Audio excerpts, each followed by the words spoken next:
नमस्कार, मैं हूं निखिलेश और एफएडीविट पर आप देख रहे हैं देश दुनिया का हाल।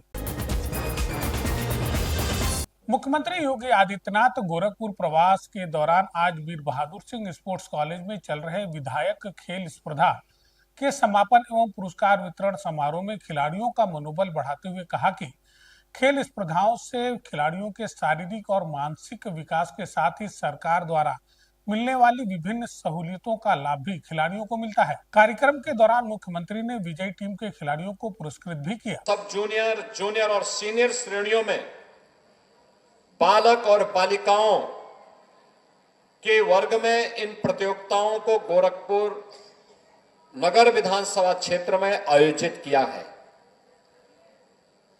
इस पूरी प्रतियोगिता में प्रत्यक्ष रूप से 1000 खिलाड़ी और अप्रत्यक्ष रूप से 10,000 से अधिक खिलाड़ियों ने प्रतिभाग करके इस आयोजन को एक नई ऊंचाई देने का काम किया है।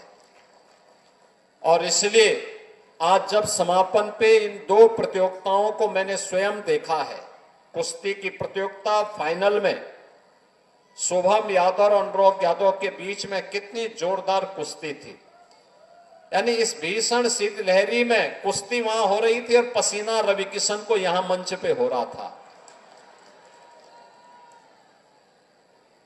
ऐसे ही कबड्डी प्रतियोगिता में मैं देख रहा था, रीजनल स्पोर्ट्स स्टेडियम और नीना थापा के बीच में कितनी अच्छी प्रतिस्पर्धा चल रही थी। ये खेल कूद ही है जो सम और विषम परिस्थितियों में मनोरंजन भी करता है, हमें शारीरिक, मानसिक और बौद्धिक रूप से चुस्त दुरुस्त बनाने में भी जिसकी बड़ी भूमिका होती है। गोरखपुर में मौसम विभाग के अनुसार अगले 3 दिन तक शीतलहर बनी रहेगी, जिसके संबंध में जिला आपदा विशेषज्ञ गौतम गुप्ता ने बताया कि मौसम विभाग के अनुसार जो सूचना प्राप्त हुई है उसके अनुसार पूर्वी उत्तर प्रदेश को ऑरेंज जोन में रखा गया है। अगले 3 दिनों तक ये ऑरेंज अलर्ट बना रहेगा, जिसके दृष्टिगत तो सुबह व शाम के समय में ग्रामीण क्षेत्रों में घना कोहरा होने की संभावना है। शहर में मौसम साफ रहेगा। यह मौसम अभी 3 दिनों तक ऐसे ही बना रहेगा। उन्होंने बताया कि आज का वर्तमान टेम्परेचर 11.5 है। अभी जो इंडियन मेट्रोलॉजिकल डिपार्टमेंट से आज जो सूचना प्राप्त हुई है उसके अनुसार अभी पूरा पूर्वी उत्तर प्रदेश को उन्होंने ऑरेंज अलर्ट में रखा है और अगले 3 दिनों तक ये ऑरेंज अलर्ट बना रहेगा। तो इस दौरान जो हमारे तराई क्षेत्र हैं उसमें घने कोहरे बने रहेंगे और धीरे धीरे मतलब शहरी क्षेत्र में थोड़ा मौसम साफ रहेगा, लेकिन शीतलहर पूरी बनी रहेगी। तो अभी जो ये मौसम है अगले 3 दिनों तक का जो पूर्वानुमान प्राप्त है उस अनुसार ऑरेंज अलर्ट में है और मौसम इसी प्रकार अभी बने रहने की पूरी संभावना है। आज का जो टेम्परेचर न्यूनतम रिकॉर्ड किया गया वो 11.5 रिकॉर्ड किया गया है और अभी जैसे जैसे मौसम अभी और खिलेगा तो फिर टेम्परेचर और थोड़ा सा शाम के समय भी टेम्परेचर और मतलब गिरने की संभावना है। तो इस तरीके से शीतलहर रहेगी और शीतलहर अभी आगामी 3 दिनों तक इसी प्रकार बने रहने की पूरी संभावना है। महापौर डॉक्टर मंगलेश श्रीवास्तव ने जिला अस्पताल में विटामिन ए के संपूर्ण द्वितीय चरण का बच्चों को दवा पिलाकर शुभारंभ किया। उन्होंने बताया कि यह दवा पूरे महीने 5 साल तक के बच्चों को पिलाई जाएगी। इससे बच्चों में जो बीमारियां होती हैं यह दवा उन पर रोक लगाती है। इस अवसर पर सीएमओ डॉक्टर राजेश कुमार झा, महिला चिकित्सालय के एसआईसी डॉक्टर जय कुमार सहित अन्य लोग मौजूद रहे।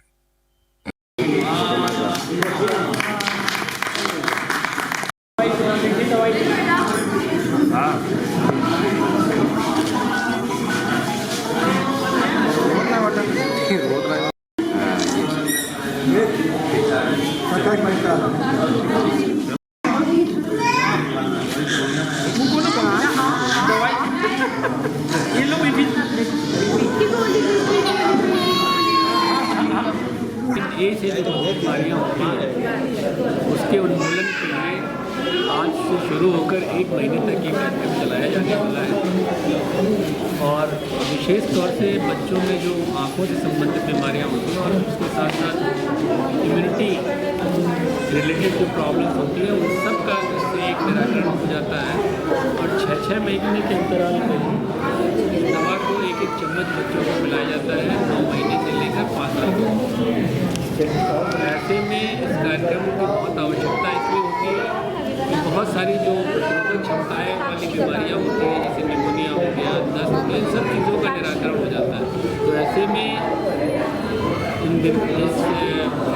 जो दवा है विटामिन ए वो आपको कहीं से नुकसान नहीं करती है। ओरल दवाई दी जाती है, कहीं कोई इंजेक्शन का कोई ऐसा संभावना नहीं रहती है।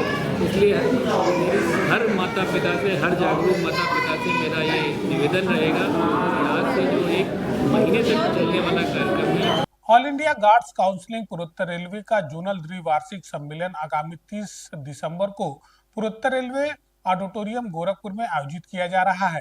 उक्त जानकारी ऑल इंडिया गार्ड्स काउंसिलिंग पूर्वोत्तर रेलवे के जोनल सचिव नसीमुर रहमान ने दी। उन्होंने बताया कि अधिवेशन में मुख्य अतिथि अपर महाप्रबंधक पूर्वोत्तर रेलवे वी.के. शुक्ला, विशिष्ट अतिथि के रूप में प्रमुख मुख्य परिचालक प्रबंधक राजेश कुमार होंगे।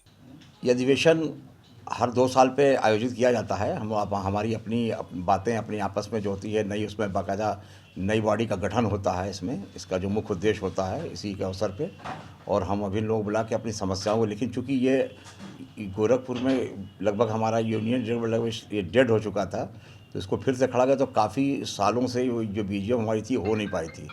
इसलिए हमने इसको थोड़ा, इसका विस्तार थोड़ा बढ़ा दी, इसको कर दिया है, इसको थोड़ा बड़ा, ताकि हर तरह के लोगों को बुलाएं, ताकि उनसे हम अपना इंटरेक्शन कर सकें, उनसे इंटरेक्ट हो सकें, अपनी समस्या भी अपने अधिकारियों को बता सकें। क्योंकि एक ऐसा मंच होता है जहाँ से, अब चैम्बर में जाके तो शायद वो उतनी बात हो नहीं पाती है।